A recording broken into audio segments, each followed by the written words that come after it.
Hello, everyone, and welcome to another episode of Selling Greenville, your favorite real estate podcast here in Greenville, South Carolina. I'm your host, as always, Stan McCune, realtor right here in Greenville, South Carolina. And curveball, this episode is sponsored by Piper Insurance Group. I'm changing up my intro a little bit. We'll see how you guys like it. Piper Insurance Group, home, auto, and umbrella insurance. They can help you in South Carolina, North Carolina, Georgia, with any of those personalized insurance policies. They're an independent insurance agency, so they can quote multiple different carriers to give you the best possible quote. They can even do fix and flips, ground up new construction, rentals, commercial, whatever it is that you need. So please reach out to Piper Insurance Group today. Their contact information is in the show notes, and thank them for being a sponsor of the show as well, because that's really helpful. And it's really helpful if you guys can support the show by supporting Piper Insurance Group, but also by liking, rating, reviewing, subscribing, unsubscribing, resubscribing, leaving a kind comment or a kind review or whatever. And of course, I'm a realtor as well here in Greenville, so it'd be great if you could use me as your realtor, so please do that. My contact information, all that good stuff is in the show notes as well. So I wasn't really sure what to talk about. We've talked about the Fed a lot. And I should say I wasn't sure what to talk about for this episode. We've talked about the Fed a lot about mortgage rates. Kind of tired of talking about that. The rate cut did happen this past week as anticipated. It was a 50 basis point cut, and the markets kind of just yawned. It did not have a huge impact. It was kind of already priced into mortgage rates, so we haven't really seen mortgage rates do anything really significant since then. There's going to be a bunch of Fed speeches and whatnot this week. I don't know. I'm just kind of tired of talking about that for the moment, even though no doubt I will have to talk about that more here in the future. But I was thinking about, what are the things that people are interested in right now? And sometimes I approach this show from the standpoint of what am I interested or what are other people interested in? And by far right now, the most common question I'm getting from listeners and just random people that I talk to is, what is the real estate market like in Greenville right now? And that's a great question, right? Because obviously the market is much different than it was a few years ago, much different than it was even a few months ago. We saw interest rates flirt with 8% at one point. Now they're flirting with 6%. That's a big difference. And obviously a lot has changed. We've had changes with the past few years with how the due diligence period in Greenville works. We had changes recently with realtor commissions, which I've talked to you guys about a few times, and we'll bring up again briefly here. But there's been a lot of changes, and it's easy to kind of lose track on, if you're not someone that is very active in the real estate market. I can understand why it would be interesting for, what exactly is going on? What are you seeing? And of course, if you guys have listened to the show for a while, which many of my listeners have, you know that I'm very data focused, very data oriented. That to me is the most objective way to assess the real estate market. And that's what I prefer. That's the method that I prefer, because I don't like to just go off of vibes. I'm not a vibes guy. I'm more of a data guy. I feel like that's the most accurate way to figure out what's going on in the market. But people like stories, people like opinions, in some ways more than data. And because I am no doubt a man of the people, I want to give you guys exactly what you want at all times. So today, I'm going to be going through a bunch of things that are just random things off the top of my head that I am seeing in the real estate market right now. Some of these are going to be a little bit of a repeat from things I've talked about in other episodes, but I'm going to put a little bit of a different spin on some of them, I think. And we're just going to start right away with buyers and how buyers are acting. And here's my take on buyers right now. For starters, they're taking their good old time just waiting to look at homes. And by that I mean, they will scroll for a long time on Zillow or on a search that I've set up for them or whatever. And just kind of just not really excited about what they're seeing, right? Because housing affordability is not great right now. With rates being as high as they are, and with prices being as high as they are. And so people are just not jazzed. Buyers are just not jazzed about what they're seeing. And so they're taking a long time to actually schedule to do a showing at a house, and then potentially going back for a second look, in some cases a third look, before finally making a decision on whether or not to submit an offer. And that's a really sizable change from really any point at which I've been a realtor. I haven't had many clients in the past that would act like that, but now that's almost kind of the norm. So that's a really, really substantial change. And it used to be, even before the craziness of the pandemic, that if you listed a home on Thursday, buyers kind of knew if it was in a hot area or if it was priced really aggressively, that they needed to get into the home on Friday or Saturday to have a shot at making an offer, right? You need to get out in front of that weekend traffic. But buyers have gotten used to being able to just wait, or they're so jaded about being able to find something that they can afford that when it comes, when the home that they're looking for finally does come on the market, oftentimes they aren't ready, sadly enough. And I've seen multiple instances where buyers have called me to inquire about one of my listings a week or more after I've had it listed, only to be devastated to find out that it's already under contract. And it's like, why are you devastated? That I listed this a couple weeks ago, but I just think that people have gotten so used to not having options, right? Not seeing homes that fit their criteria. They're exhausted, they're frustrated, they're aggravated, they're depressed about it. And so they just kind of give up. And then, what'll happen is at some point they'll be like, let me doom scroll on Zillow for a bit. And then they'll see, wait a minute, there was a home that could have worked for me, and it's already gone by that point. And so I would just say, if you're potentially in the market to buy, you need to operate as if you are currently an active buyer in this market. Don't wait. There's no point in waiting. And I'm not saying to buy a home before you're ready. I'm just saying start looking before you feel ready, because once you're late, you're late. I know it's really profound. It's like a Yogi Berra quote. But once you're late, you're late. You can't go back and unlate yourself. You've got to be on the ball. You've got to start looking earlier than you think you need to. And that doesn't mean that you need to start looking, like actually doing showings before you're ready to buy. Don't do that. That's a waste of time for everyone. There's no point in doing that. But start looking and start preparing yourself for what's on the market, and then you'll start to better understand what the market is like when it comes around, that you're actually ready to buy, and that you're actually in that financial position or in that work position or whatever it is that you need in order to be able to take that step and make that purchase. Now, as a result of this shift in buyer behaviors, sellers too are struggling, specifically with the balance of whether they should accept the first decent offer that they get, or if they should hold out for something better.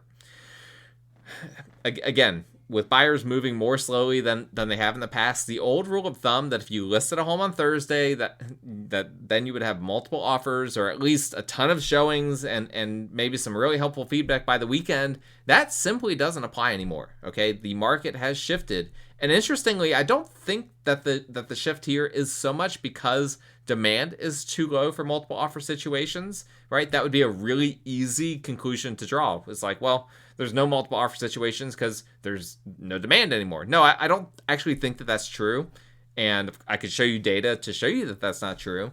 But what I think is happening is that the demand is getting spread out now because of buyers taking so long and waiting days or weeks before noticing a home, before requesting a showing, or whatever the case may be. And so rather than buyers being urgent and seeing that home Thursday night, reaching out to their agent saying, hey, I want to look at it Friday, or seeing it Friday and saying, hey, we got to get in here Saturday, buyers aren't doing that. There's a handful that will look at a home on the weekend, and then, there will be some that'll look on Monday, some on Tuesday, maybe a midweek lull, and then they'll pick up again for the weekend. And sometimes that second weekend can even be more active than the first. And so this puts sellers in a really weird situation. They might get an offer right away, that first showing, right? A lot of those people that are the ones that are getting into the house right away are the ones that are the most interested, which makes sense. And so it's not uncommon right now that you'll get an offer right away from that first showing, and sellers can be tempted to think, well, one showing, one offer, why would I accept that? I'm just going to wait. The problem is that all the other showings that are upcoming might not be as aggressive. And so I've seen this happen multiple times where we get an aggressive buyer right away, and then the seller is like, hold up. I just kind of want to see how much more interest we get. And they end up regretting that. Or they end up having to go back to that buyer, or I end up undoubtedly having to go back to that buyer with my tail between my legs and, trying not to make it seem like there's no more activity or and obviously trying not to throw my seller under the bus or anything like that. But it's like, okay, sorry, we kind of stiff-armed you at the beginning. Seller has come to his or her senses, and now they want to have a more serious discussion about actually getting this under contract. Excuse me. Should have brought some water with me for this episode. And I'll just say this.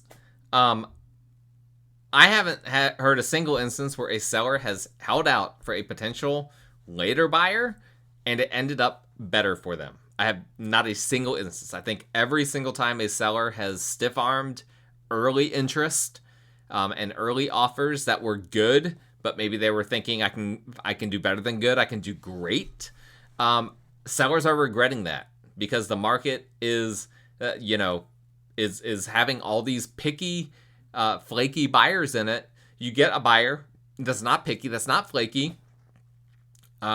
That's something valuable, right? That's not someone to stiff arm. So I think in general, if a seller gets a good offer from a qualified buyer, that they should accept it unless they just have a tremendous amount of upcoming showings. I mean, I'm talking about maybe you've got 15 to 20 more showings scheduled for the next few days.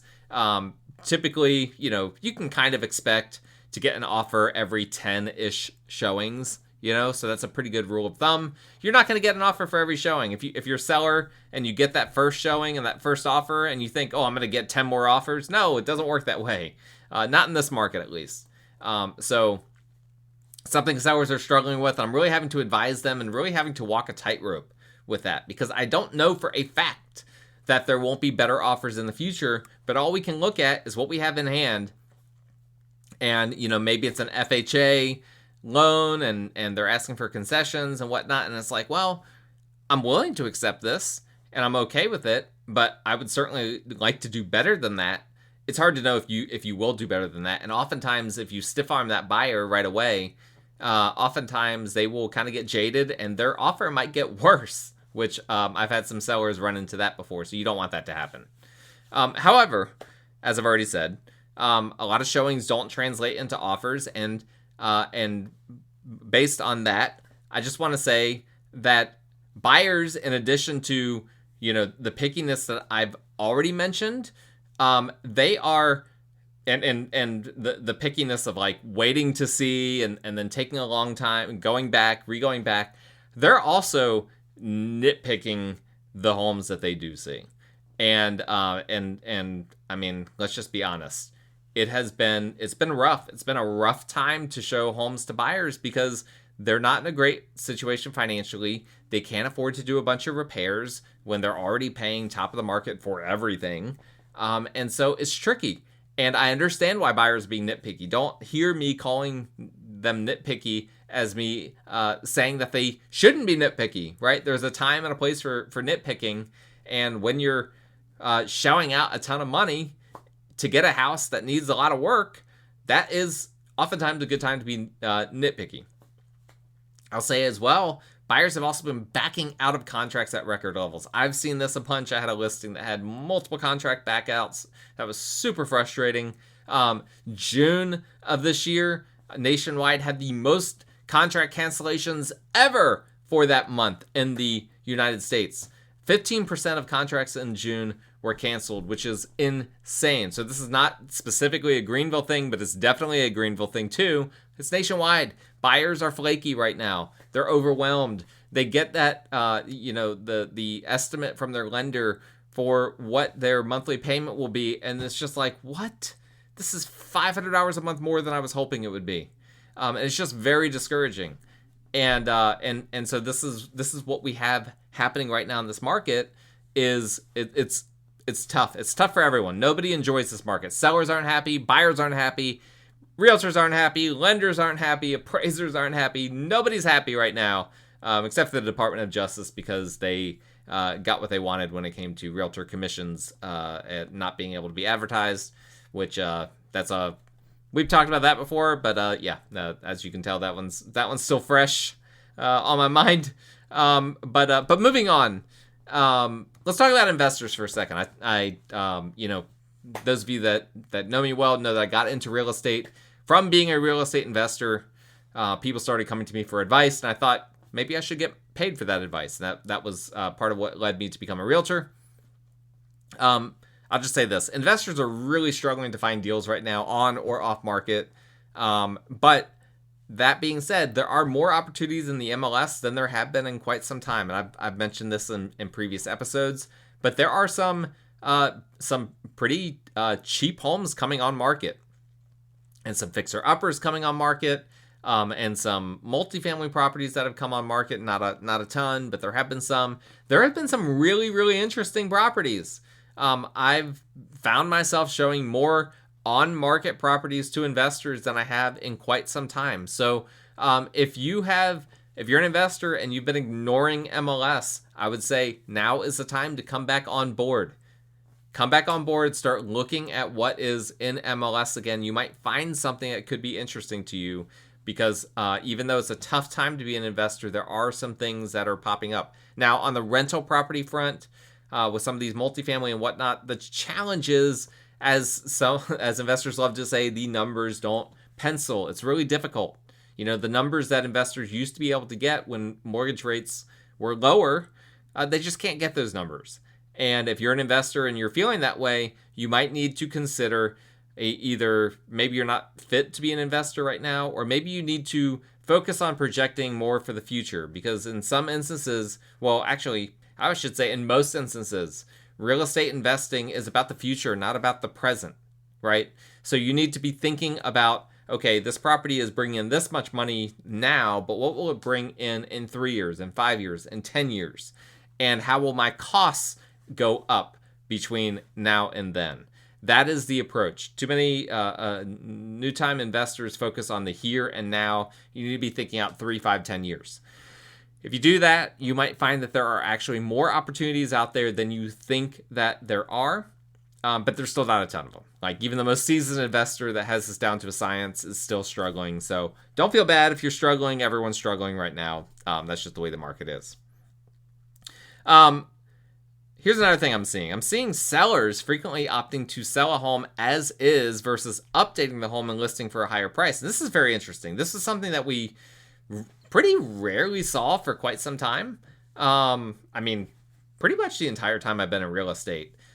This has not been a huge thing that we've had, with the exception of estate sales, right? That was the classic. You would see a fixer-upper come on market, and it's like, there's like old person furniture and whatnot, old carpet, 40-year-old carpet, and it's like, okay, this is an estate sale situation. Well, we still are having those, not a ton of them, but we still are having those. But I'm seeing a lot of people, specifically investors, just like offloading properties as is and just being like, all right, I'm done. I need to be out. I've been kind of milking this rent for a while, but my tenant came out, and now I've got to decide, do I update this home, get a new tenant in it, hope to get higher rents?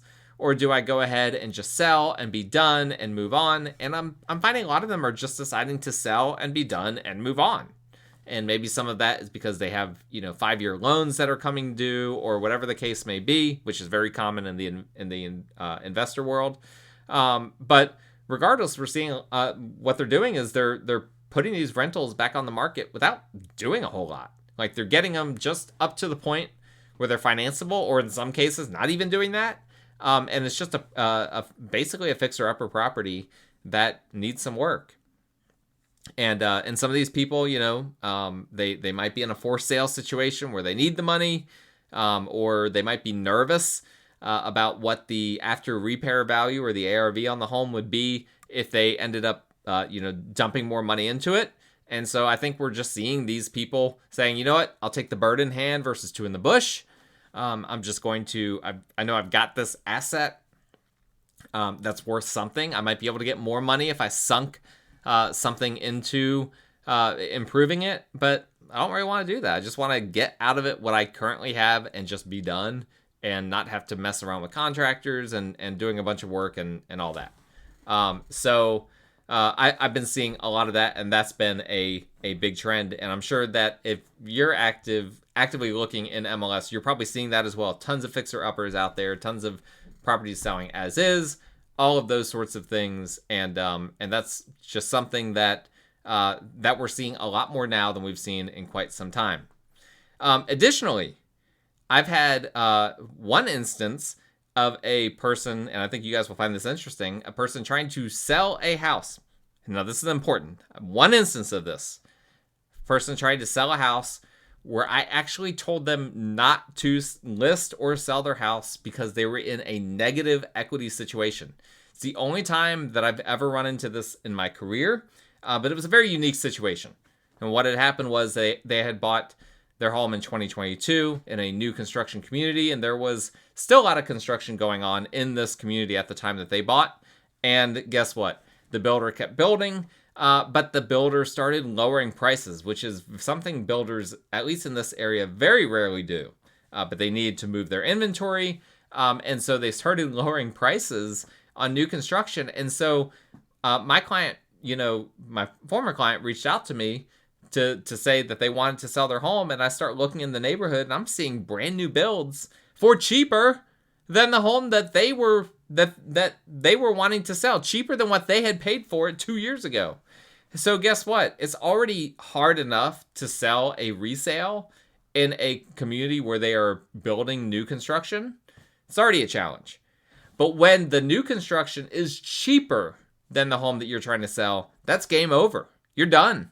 You can't sell that home without bringing money to the table. So unless you're like in a really dramatic for sale kind of situation, one of those situations where you're moving and you just have to be out of that house and you have to be out of that mortgage, you're not going to sell. Because why? You would have to actually pay money at the closing table in order to sell the home. Nobody wants to do that. People want to make money when they sell their home.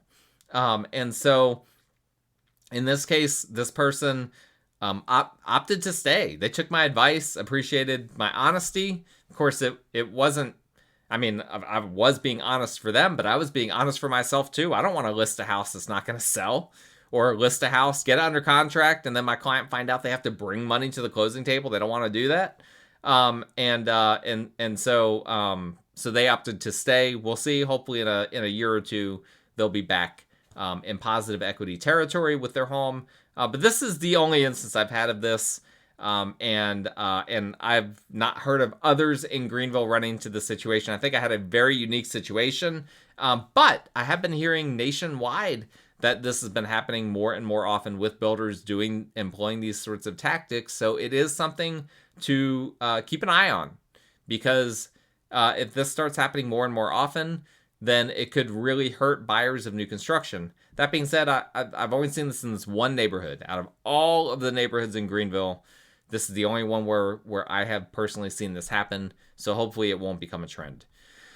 Another thing I'm seeing is homeowners insurance costs are going up and people aren't happy. It is not great. It is not good. And it's not changing anytime soon. I hate to break it to you, but homeowners insurance costs are going up all throughout the Southeast. You can thank hurricanes. We've got one, we got a storm hurtling towards the Southeast as we speak, as I record this.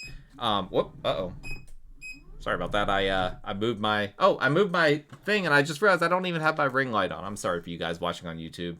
I got distracted, forgot to put my ring light on. Little chaos today. Today was a crazy day. Won't get into those details. But homeowners insurance costs, they're going up and they're not going to come down. It's just the reality of the situation. I don't know what the solution is at this point. We have a lot of insurance people in the South Carolina state government. So maybe they have some ideas, but also maybe they're not incentivized to change anything because they're getting paid out of the system and doing just fine. I don't know. I don't know what to tell you guys about this other than I'm just hearing a ton of angst from people about how high homeowners insurance costs are getting. And that's just something you have to factor in. You have to factor that in as part of your evaluation of a property. And, my homeowner's insurance has gone up every single year since I've lived in my house. Now, it helps to have a good homeowner's insurance agent. That's where Piper Insurance Group comes into play, and their contact information is in the show notes. So reach out to them for a free quote today. They did not pay me to advertise for them twice, but I gave them a freebie on that one because it's the right thing to do, and they are good. But I mean, that's all you can do, right? You're at the whim of the homeowners insurance companies that are out there. There's only so many of them. And if you have a company like Piper Insurance that's independent and they're quoting multiple different agencies and they're saying, this is the best we can do, that's the best that they can do, and that's the best you can do. Like, there's just no two ways about it. And so that's something to keep in mind and keep track of that. Maybe go back to your homeowner's insurance agent and be like, hey, can we rerun this? Because I'm not sure that we can't do better than what we're currently doing. Moving on from that, the realtor commission thing. Okay, if you don't know about this, go back to my previous episodes where I've talked about realtor commissions, compensations. Basically, the Department of Justice via lawsuits forced the National Association of Realtors and all the local realtor associations to stop advertising that they're paying for buyer agent compensation in order to make it a lot more negotiable with the public. It was always negotiable, but they wanted to make it more negotiable for the public to negotiate their buyer agent commissions. And people are wondering, what's going on with that? Are sellers still paying for buyer agent commissions? Are buyers having to pay for all of it? Is it kind of split? I'll just say this. It's all still being ironed out right now. There's a lot of things that you guys don't even know about, like banned words, for instance. Like right now in the Greenville MLS, we can't use the words bonus because of fear that some agents might say that they're offering a bonus, like a commission, which now we can't advertise commissions in MLS, so we can't do that. We can't use the word offer because they're concerned about offers of compensation. I just wrote a listing agreement, a listing description rather, for a house that I listed the other day. And I wrote it all up. It was beautiful. It was wonderful. I loved it. And I tried to upload it into MLS, and I got flagged that I had used the word offer 3 different times. And the context that I used it was, this home offers great whatever. But guess what? Right now they're using a blunt force tactic of, we're just banning words out of MLS right now.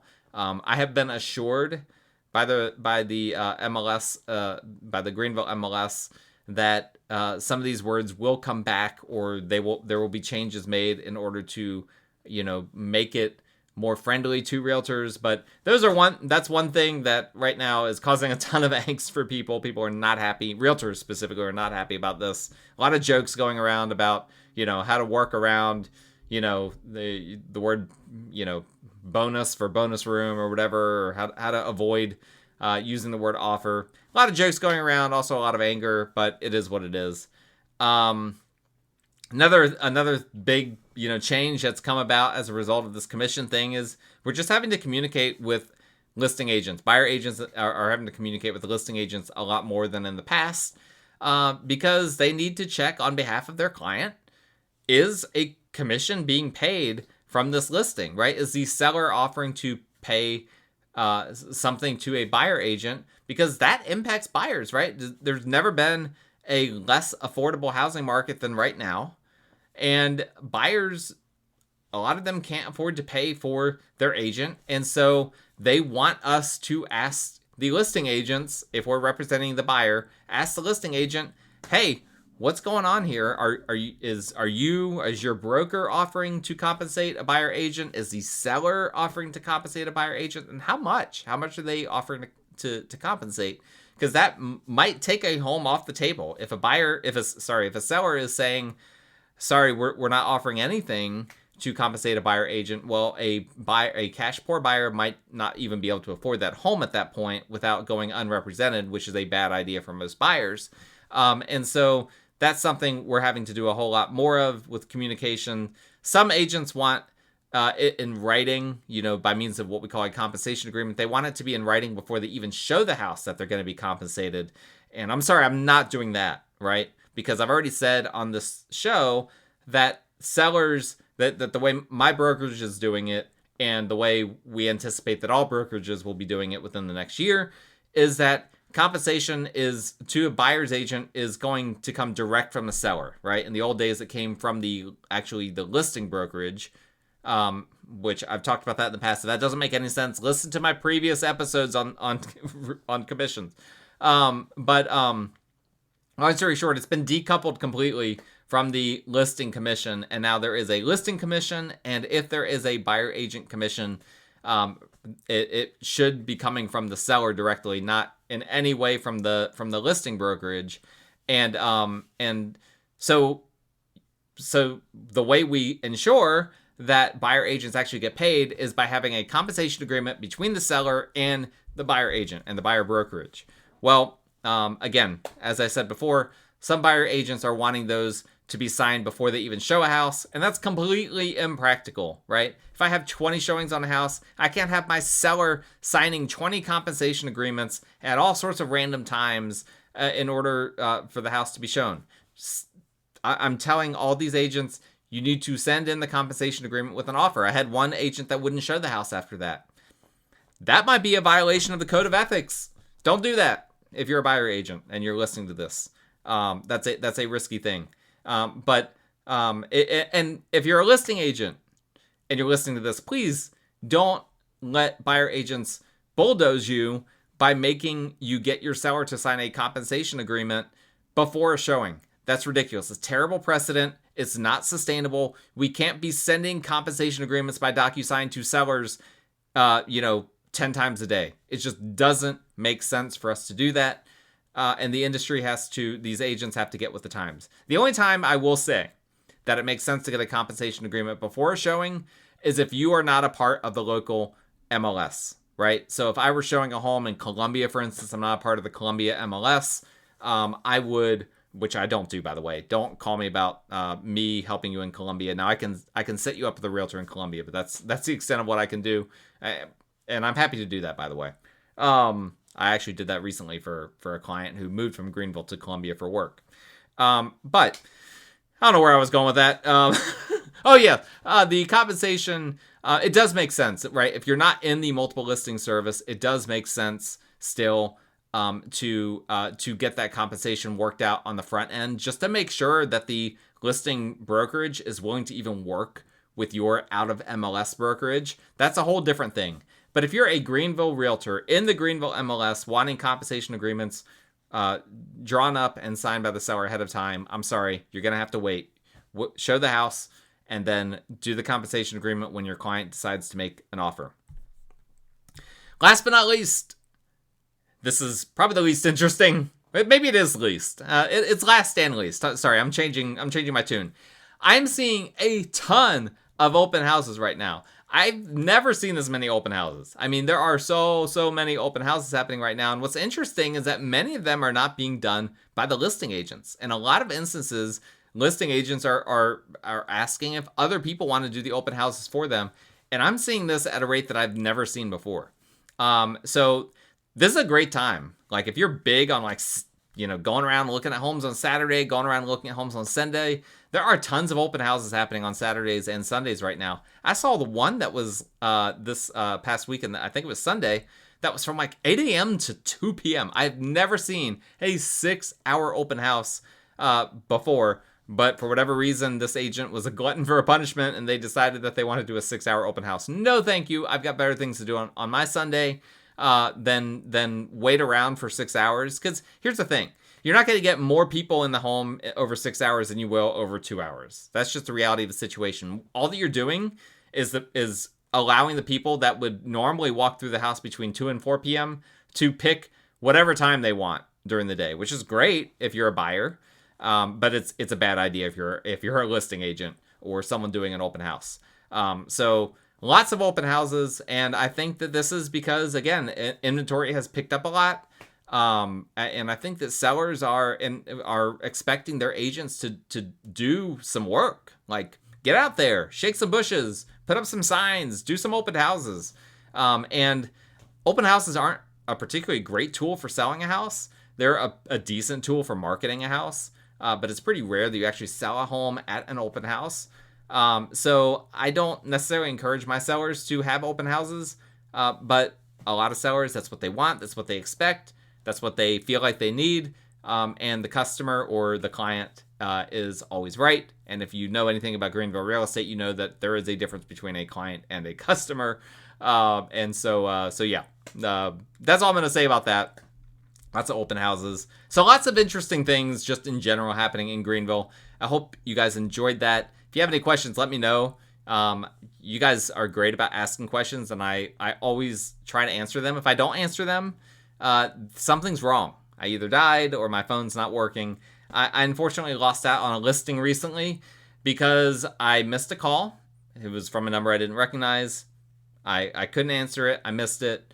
The voicemail didn't come into my inbox for 3 weeks, and I lost out on a listing because of that. So don't do that. If I haven't returned your call within a day, something wrong happened, and please just text me to make sure that I am still alive. Okay, that's all I ask. Thank you guys for listening. That's all for today's episode of Selling Greenville, sponsored by Piper Insurance Group. Their contact information in the show notes. My contact information in the show notes if you need a realtor in Greenville. Please like, rate, review, subscribe, all of those good things with regard to the show, and we will talk again next time.